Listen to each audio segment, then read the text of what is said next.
নমস্কার বন্ধুরা, নতুন একটা ভিডিওতে সকলকে স্বাগত জানাই।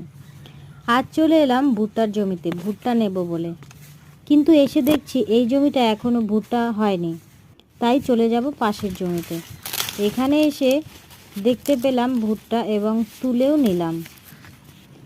নেওয়া হয়ে গেলে বাড়ি চলে যাব। মায়ের রান্না শেষ হয়ে যাওয়ার পরে আমি উনুনের মধ্যে ভুট্টাটাকে দিয়ে দিয়েছিলাম। এই রকম খোসা সমেত ভুট্টা পুড়তে দিলে ভুট্টার দানার গায়ে কোনো রকমের কালি লাগে না এবং সুন্দরভাবে ভুট্টাটা সেদ্ধ হয়ে যায়।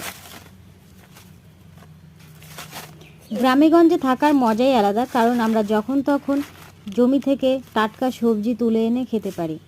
আপনারা কারা কারা গ্রামে বসবাস করেন অবশ্যই কমেন্টে জানাবেন।